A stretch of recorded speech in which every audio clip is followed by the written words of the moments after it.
ನಮಸ್ಕಾರ. ಪರ್ಫೆಕ್ಟ್ ರುಚಿ ಚಾನಲ್ಗೆ ಸ್ವಾಗತ. ನಾನಿವಾಗ ರವೆ ಪಾಯಸ ಯಾವ ರೀತಿ ಮಾಡೋದು ಅಂತ ತೋರಿಸ್ತಾ ಇದ್ದೀನಿ.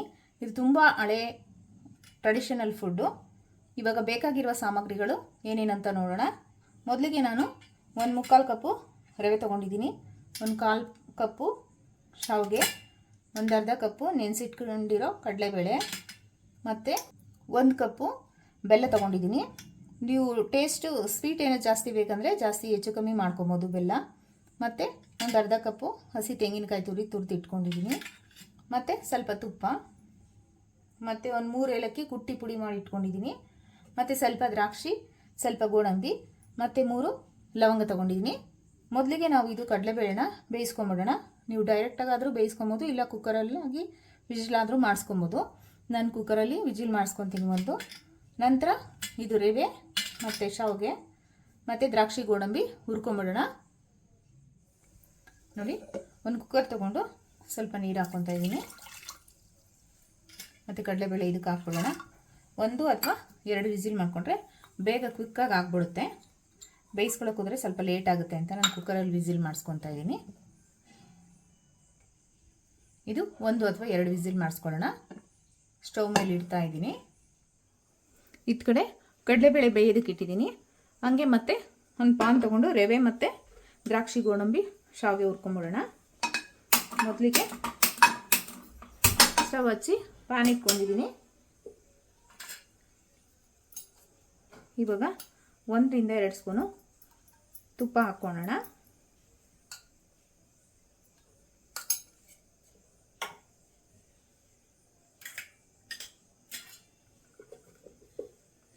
ಮೊದಲಿಗೆ ದ್ರಾಕ್ಷಿ ಗೋಡಂಬಿ ಮತ್ತು ಲವಂಗ ಹುರ್ಕೊಳ್ಳೋಣ.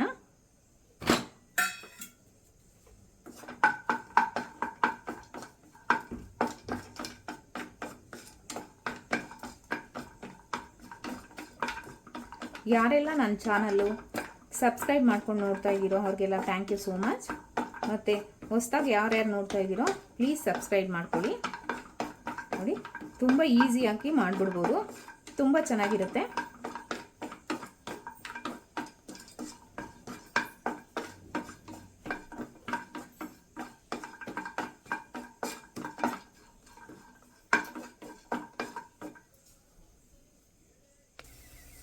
ನೋಡಿ, ಎಲ್ಲ ಚೆನ್ನಾಗಿ ಹುರಿದಾಗಿದೆ. ಇವಾಗ ನಾನು ಪ್ಲೇಟಿಗೆ ತಗೊತಾ ಇದ್ದೀನಿ.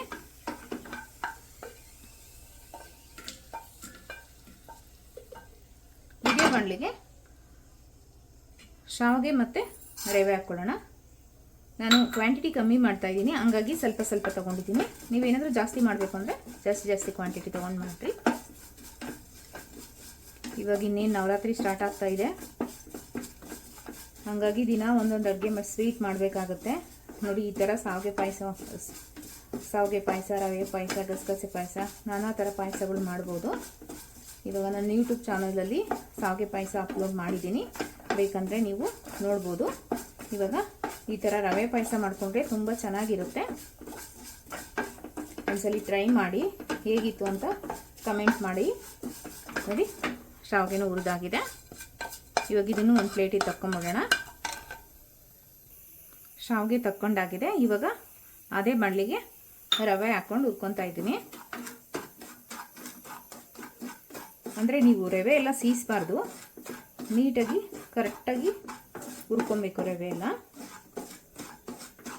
ಯಾವುದೇ ಒಂದು ಹುರ್ಕೊಳ್ಳೋದು ನಾವು ಸ್ವಲ್ಪ ಹದ ಹೆಚ್ಚು ಕಮ್ಮಿ ಮಾಡಿಬಿಟ್ರೆ ಟೇಸ್ಟೇ ಕೆಟ್ಟೋಗ್ಬಿಡುತ್ತೆ.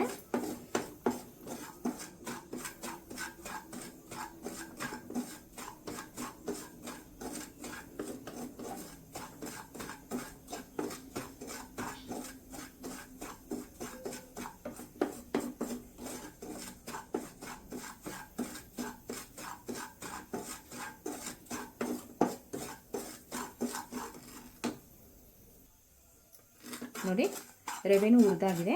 ನೋಡಿ, ಗೋಲ್ಡನ್ ಬ್ರೌನ್ ಕಲರ್ ಬಂದಿದೆ, ನಿಮಗೆ ಗೊತ್ತಾಗುತ್ತೆ. ನೋಡಿ, ಅದಕ್ಕೆ ಸಾಕು ರವೆ.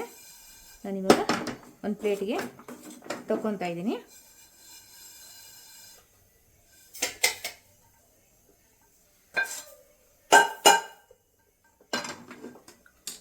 ನೋಡಿ, ಇದೇ ಬಾಣಲಿಗೆ ಬೆಲ್ಲ ಹಾಕ್ಕೊಂಡು ಕರಗಿಸ್ಕೊಂಬಿಡೋಣ.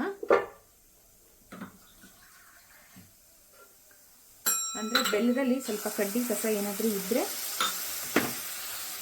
ಕ್ಲಿಯರ್ ಅಂದರೆ ಡೈರೆಕ್ಟೇ ಹಾಕ್ಬೋದು, ಬಟ್ ಏನಾದರೂ ಇರುತ್ತೆ ಅಂತ ಈ ಥರ ಸ್ವಲ್ಪ ನೀರು ಹಾಕ್ಬಿಟ್ಟು ಸೋಸ್ಕೊಂಡ್ಬಿಡೋಣ. ಏನಾದರೂ ಕಡ್ಡಿ ಎಲ್ಲ ನೀಟಾಗಿ ಕಡ್ಡಿ ಕಸ ಏನಾದರೂ ಇದ್ದರೆ ನೀಟಾಗಿ ಬಂದ್ಬಿಡುತ್ತೆ ನೋಡಿ. ಇದು ಕರಗಿಸ್ಕೊಂಡು ಸೋದಿಸ್ಕೊಳ್ಳೋಣ.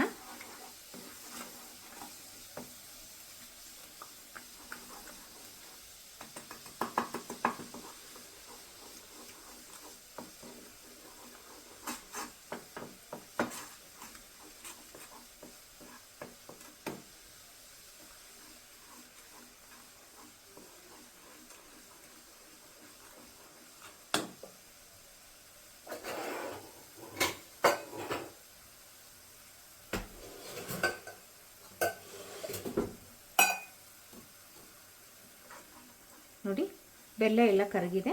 ಇವಾಗ ಇದನ್ನು ಒಂದು ಪಾತ್ರೆಗೆ ಸೋಸ್ಕೊಳ್ಳೋಣ. ನಾವು ಪಾಯಸ ಮಾಡ್ತೀವಲ್ಲ ಅದಕ್ಕಾಗಲಿ ಅಥವಾ ಏನಾದರೂ ಸಪ್ರೇಟ್ ಪಾತ್ರೆಗೆ ಒಂದು ಸೋಸ್ಕೊಳ್ಳಿ.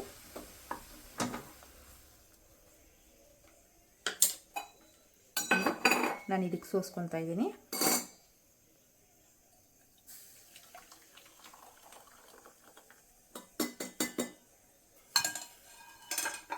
ನೋಡಿ ಬೆಲ್ಲ ಸೋಸ್ಕೊಂಡು ತೆಗೆದಿಟ್ಕೊಂಡಿದ್ದೀನಿ. ಮತ್ತು 1/4 ಕಪ್ಪು ಹಾಲು ತೊಗೊಂಡಿದ್ದೀನಿ. ನೋಡಿ ಕಡಲೆಬೇಳೆ ಬೇಯೋದಕ್ಕೆ ಇಟ್ಟಿದ್ದೀನಲ್ಲ, 2 ವಿಸಿಲ್ ಆಗಿದೆ. ಇವಾಗ ಓಪನ್ ಮಾಡ್ತಾ ಇದ್ದೀನಿ.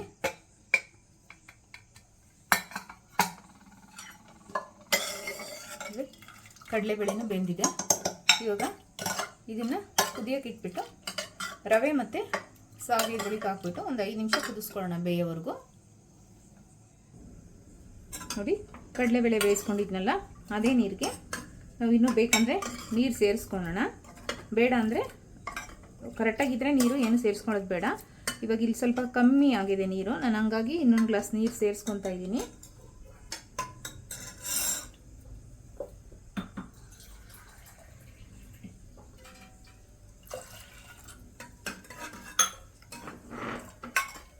ಬೇಕಂದರೆ ನೀವು ಆಮೇಲೂ ಸೇರಿಸ್ಕೊಬೋದು ನೀರು, ಯಾವ ಕನ್ಸಿಸ್ಟೆನ್ಸಿಗೆ ಬೇಕೋ ಆ ಕನ್ಸಿಸ್ಟೆನ್ಸಿಗೆ.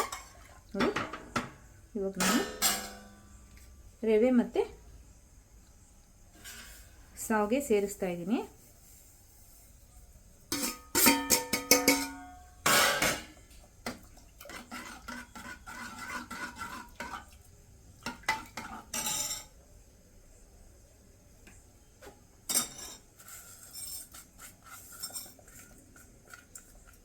ಇದು ಸ್ವಲ್ಪ ಕಡಲೆಬೇಳೆ ಜೊತೆ ಬೇಯ್ಕೊಳ್ಳಿ. ಅಂದರೆ ನೀವು ಬೆಂದ ಮೇಲೆ ಬೆಲ್ಲ ಹಾಕ್ಕೊಳ್ಳಿ, ಬೇಯೋದಕ್ಕಿಂತ ಮುಂಚೆ ಹಾಕ್ಬಿಟ್ರೆ ಬೇಗ ಬೇಯಲ್ಲ.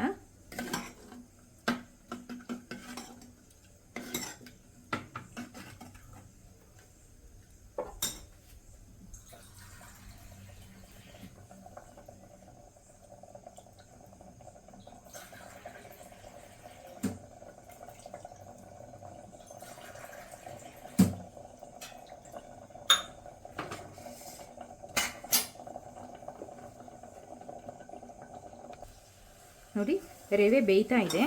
ನಾನು ಈ ರವೆ ತೊಗೊಂಡಿದ್ನಲ್ಲ 1/4 ಕಪ್ಪು ತೊಗೊಂಡಿದ್ದೆ ರವೆ. ಆ ಮೆಜರ್ಮೆಂಟ್ಗೆ ನೀವು ಒಂದು 4ರಿಂದ 5 ಗ್ಲಾಸ್ ನೀರು ಹಾಕಬೇಕಾಗುತ್ತೆ.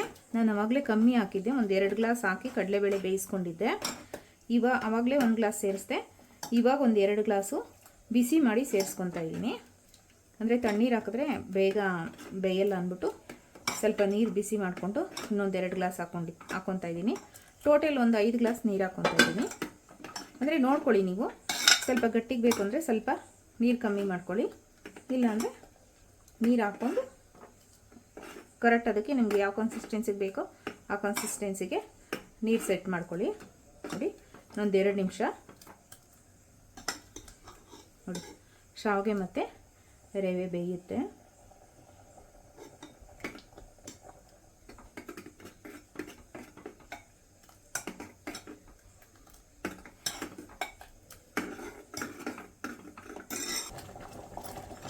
ನೋಡಿ ಒಂದು 5ರಿಂದ ಒಂದು 8 ನಿಮಿಷ ಬೇಯಿಸ್ಕೊಂಡಿದ್ದೀನಿ.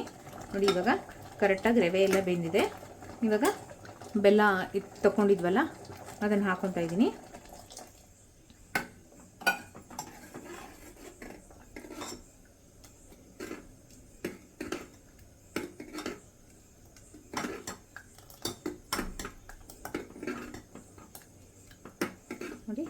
ಬೆಲ್ಲ ಸೇರಿಸಿದ ಮೇಲೆ ಒಂದು ಕುದಿ ಬರಲಿ ಇದು.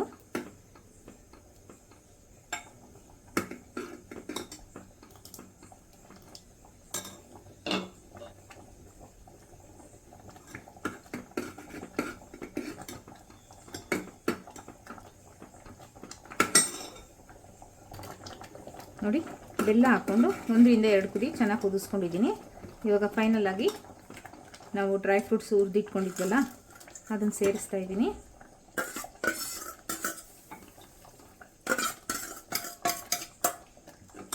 ಮತ್ತು ತೆಂಗಿನಕಾಯಿ, ಇದು ತೆಂಗಿನಕಾಯಿ ತುಂಬ ಚೆನ್ನಾಗಿರುತ್ತೆ. ತೆಂಗಿನಕಾಯಿ ಹಾಕಿದ್ರೆ, ತೆಂಗಿನಕಾಯಿ ಮಿಸ್ ಮಾಡಿದೆ, ತೆಂಗಿನಕಾಯಿ ಹಾಕಿ. ಮತ್ತು ಏಲಕ್ಕಿ ಪೌಡ್ರು, ಮತ್ತು ಹಾಲು ತೊಗೊಂಡಿದ್ನಲ್ಲ ಹಾಲು ಹಸಿ ಹಾಲಾದರೂ ಹಾಕ್ಬೋದು, ಕಾಯಿಸಿ ಹಾರಿಸಿರೋ ಹಾಲಾದರೂ ಹಾಕ್ಬೋದು. ನಾನಿಲ್ಲ ಹಸಿ ಹಾಲೇ ಹಾಕ್ತಾಯಿದ್ದೀನಿ. ಮತ್ತು 1 ಸ್ಪೂನ್ ತುಪ್ಪ, ಆಪ್ಷನಲ್ಲು, ಬೇಕಂದರೆ ಹಾಕ್ಕೊಳ್ಳಿ, ಇಲ್ಲಾಂದರೆ ಬೇಡ. ನಾನಿಲ್ಲಿ 1 ಸ್ಪೂನ್ ತುಪ್ಪ ಹಾಕ್ತಾಯಿದ್ದೀನಿ.